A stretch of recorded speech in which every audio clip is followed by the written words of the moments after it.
Hi, welcome to Counterpunch, the show that exposes the unfolding world communist revolution.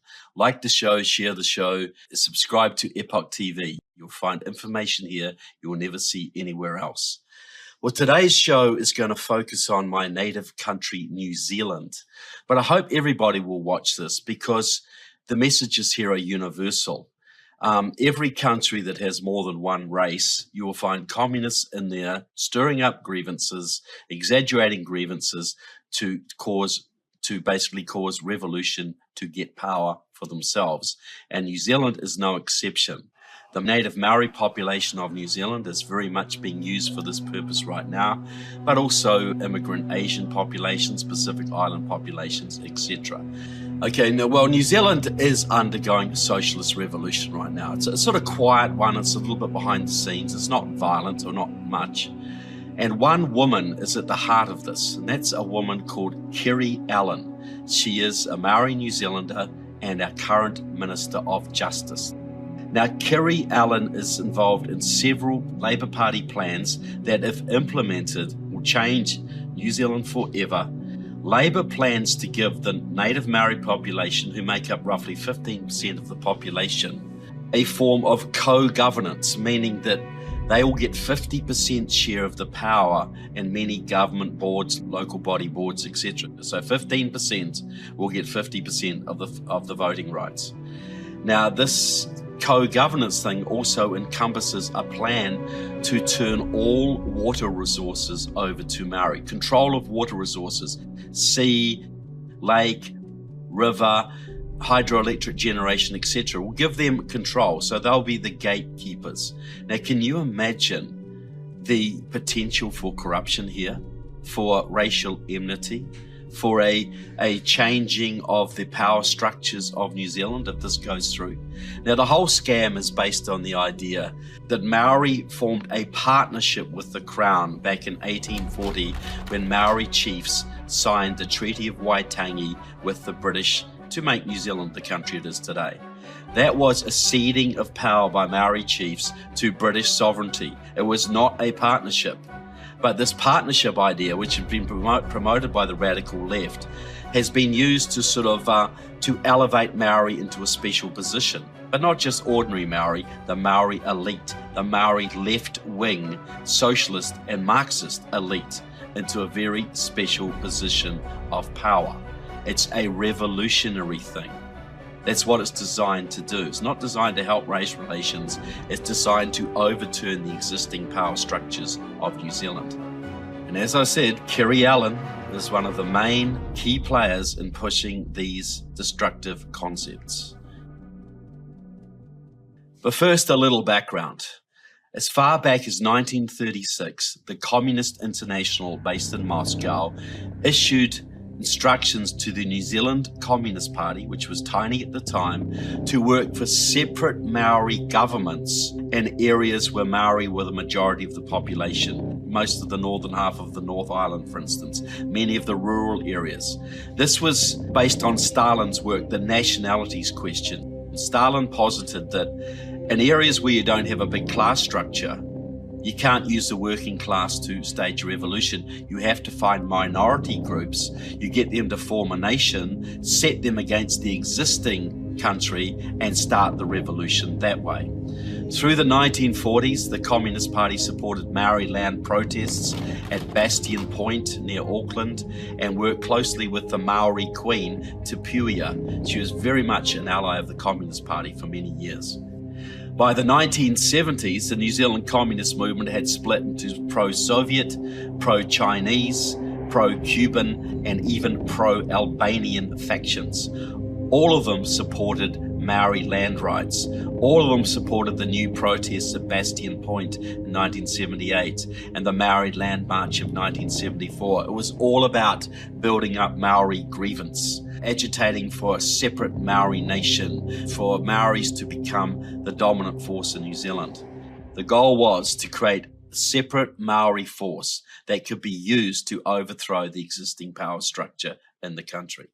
By the 1970s, you had groups like Ngā Tamatoa, the Young Warriors, which was sort of like a Black Panther type of group, and the Polynesian Panther Party, both a Marxist, Both of them worked heavily with the pro-Soviet Socialist Unity Party, the pro-Albanian Communist Party, the pro-Chinese Workers' Communist League, and the pro-Cuban Socialist Action League. In 1973, the Communist Party of New Zealand sent a Polynesian delegation to China to visit racial minorities in Tibet, Mongolia, and China proper. The delegates included Alma Rauhihi, a Polynesian Panther Party Minister of Culture and a member of Ngā Tamatoa, Willie Wilson, a Rotorua timber worker and Communist Party member, Hone Tufari, a Communist Party member and well-known New Zealand poet, and Tama Iti, a Communist Party member and also active in Ngā Tamatoa. Willie Wilson, on his return from China, told the Maoist journal The Paper, "Before I went to China, I never had this hardline attitude. I thought that this society was a bit racist, but not totally. After being in China and seeing how the minorities are treated, how they are permitted to organize and run their own affairs, minorities in China today enjoy a far more fortunate existence than Maoris in New Zealand." Can you believe that? Willie Wilson clearly did. By the early 2000s, the pro-Soviet and Albanian communism was almost extinct in New Zealand. The young Maori radicals, the university-educated young Maori radicals, looked now to China and Cuba and indigenous networks in Australia, Polynesia, Philippines, and North and South America. This is where Kerry Allen starts to come in. Kerry Allen met her very good friend and long-time collaborator, Tianao Tuiono, at a reggae festival in the town of Kaikoura in the early 2000s. Soon they were working together with Indigenous activists from Australia and the United States on political and musical activism, anti-colonialism, anti-capitalism, anti-imperialism. Creative Combat is a trans-Tasman collaboration that wants to spread its ideas to the masses and have a bit of fun in the process. The group is in Auckland for an international think tank on how they can better do this, and they join me now from the TVNZ atrium, which is above my head now as we speak, one floor up. Te Anau and Ray are going to have a chat with us first, then we're going to see a performance. Kia ora, Te Anau, how are you this morning? Yeah, all good. Tell me about Creative Combat. What exactly is it? Well, Creative Combat, what it is, what that's about is it's a collaboration between Indigenous. Well, it started off as a collaboration between Indigenous peoples in Australia and Maori people here in Aotearoa. But we've sort of been working with like American Indian people and just sort of using new media, ICTs, hip hop, all these other sort of new creative sort of energies to build connections between Indigenous communities, but also music communities, activist communities, and to spread a bit of spread some progressive messages. We do have Astro and Ray out of Agent Instinct, plus Ki Tapu as well, joining them out of the Creative Combat crew. Welcome to our show. Welcome to our country, boys. And how did you manage to hook up with these two fine lads? These two fine brothers. We brought them over as part of Creative Combat. We've been meshing up, bringing over Indigenous hip-hop crews, bringing them to Aotearoa, taking our flavours out to other Indigenous communities, sharing our struggles.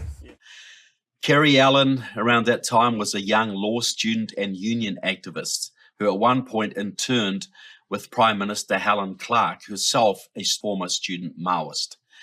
Tianao Tuiono was very active at Auckland University and worked closely with the Radical Society, the Maoist group at Auckland University who supported the Sendero Luminoso terrorists in Peru, the Communist Party of the Philippines, New People's Army, etc. Real Maoist terrorist groups. Around 1996, Tianao Tuiono was working with Native Americans in New Mexico. He crossed the Mexican border and traveled to Mexico City, where he met up with, his words, communist comrades from Aotearoa, and then flew on to Havana, Cuba. Aotearoa is a commonly alternative name for New Zealand. It was invented, it's a total false construct, invented by a British socialist called William Pember Reeves back in the 19th century, but is used by the left as an alternative term for New Zealand. While in Cuba, Tuiono met with Cuban diplomat Miguel Alfonso Martinez to discuss the Treaty of Waitangi. And Martinez, who was a protege of Che Guevara, the famous communist revolutionary, was married to a US communist called Portia Siegelbaum, who later became a Havana correspondent for CBS. Now, Martinez is a top Cuban official at the United Nations focusing on indigenous movements in Canada, the United States, and the Pacific. Basically a Cuban intelligence agent. That's my opinion of Martinez. If he wasn't a fully recruited agent, he had to be working with agents to get the position that he held. Now, in January 1994, pro-Cuban rebels in Chiapas, southern Mexico, the Zapatista Army of National Liberation, the Zapatistas, staged an armed uprising amongst the indigenous people in that province. They occupied towns, they released prisoners from jails, they destroyed land records. After 12 days of battles with the Mexican army, which killed 300 people, a ceasefire was brokered. But to this day, the Zapatistas still control that area in southern Mexico. The Zapatista rebellion inspired many foreign leftist movements, including Occupy Wall Street and many New Zealand white anarchists and Maori radicals. Tiano Tuiono is an open Zapatista supporter. He founded in the late 1990s a group called Aotea Educators, which was a New Zealand branch of People's Global Action, a worldwide Zapatista support group. He even named his firstborn son, born in May 2006, Ui Zapatista. In October 2007, there was a shocking event in New Zealand. I remember it well. The New Zealand police raided a paramilitary training camp in the Urawera Mountains, a very remote area in the northeast of the North Island. After 18 months of police surveillance, in which police observed over 60 masked activists practicing with firearms, explosives, and Molotov cocktails, watching them do ambush exercises, patrolling drills, and practicing interrogation techniques, they pounced, they moved, they started to round people up in raids. The evidence at the time suggested, and it was later confirmed in court, that what these people were doing was training to set up a separate Tuhoe nation in the Uraweras, very similar to what the Zapatistas did in southern Mexico. My own research has revealed that some of those arrested had traveled to Zapatista territory and Zapatista-controlled areas in Mexico. Only about 18 of the 60 attendees were actually arrested. About half were white anarchists associated with the Save Happy Valley environmental campaign, most of them Green Party members. The other half were Maori activists, some affiliated with indigenous activist groups in the United States and across the Pacific. The group was officially charged with training to take military action against civilian targets in the cause of establishing an independent Tuhoe nation with Tama Iti as their leader. Tama Iti was one of those arrested. Most charges were eventually dismissed because of allegedly illegally gathered evidence. Only 4 were eventually convicted, a Swiss national and his Maori girlfriend, who are both active in the Save Happy Valley campaign, and Rangi Kamara, a Maori activist, and Tama Iti, who both eventually got 2.5-year jail sentences. It is unknown if Kiri Allen or Tiano Tuiono attended the training camps, but they were closely associated with several people who did. At the time of the raids, Tuiono and Kiri Allen were running an organisation called Conscious Collaborations. They held a Nice in Native festival as part of Conscious Collaborations. One of their leading supporters was Helen Tahira of the Auckland University Radical Society, a Maoist with deep ties to several Asian communist groups, including the Asian Students Association and a support group for the Communist Party of the Philippines. Other Nice and Native family members included a United States activist, Walia Johns, Native American activists, and 5 Urawera arrestees, including Rangi Kamara, 2 Save Happy Valley activists, and a nephew of Tama Iti. So there's a big overlap between the Urawera 17 and Conscious Collaborations run by Kiri Allen and Tiano Tuiono, and Helen Tahira, the Maoist. Kerry Allen immediately became a support activist for those arrested. She was out there soliciting international support straight away. Straight after the raids, Kerry Allen faxed several leading United Nations human rights officials asking for help against the New Zealand police oppression.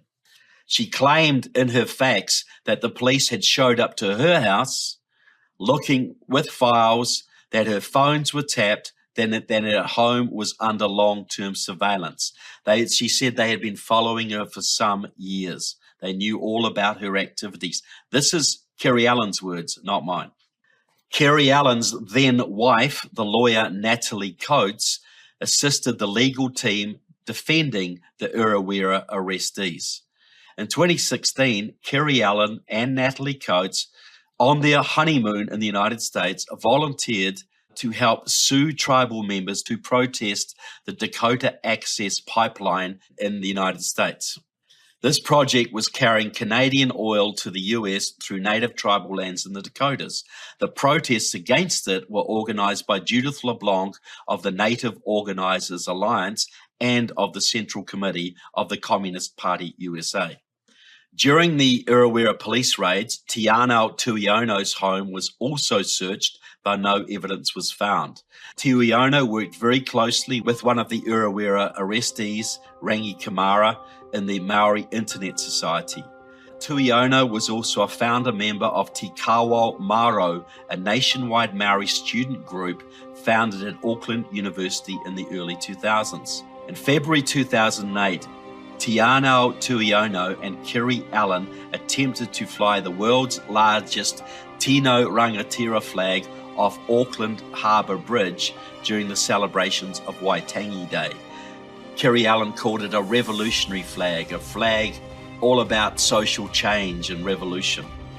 In 2010, Tiano Tuiono began working for the indigenous sections of the United Nations in Paris, where he apparently reconnected with his old Cuban friend, the diplomat, Mr. Comrade Martinez. He also connected while he was in Paris with his old friend, Tama Iti. Here they are with the Rangatira flag in front of the Eiffel Tower. Today, Tama Iti lives peacefully in Ruatoki in the Uruwera country, though he does get out from time to visit with Cuban embassy officials. Tiano Tuiono is now a high-ranking Green Party member in Parliament. Kerry Allen is Minister of Justice. She is working on co-governance and three waters. And if she is successful, her Maori Marxist elite friends will soon become the dominant political force in New Zealand.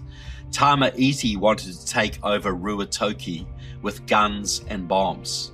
Kerry Allen wants to take over all New Zealand, but she's using a computer mouse and a microphone. The result will be the same on a bigger scale. New Zealand isn't a revolution, folks, as is virtually every other Western country, and it's being organised by ministers of the Crown. So I hope you find this interesting. I hope you find the information here applicable to what's going on in Canada, the United States, Australia, South Africa, and many other countries around the world. Where there's, as I said, where there's more than one race, you will find Marxist revolutionaries. So please stay tuned to future episodes of Counterpunch with Trevor Loudon. God bless New Zealand. God bless America. God bless everybody who loves freedom. Thanks so much for watching. We'll see you next episode.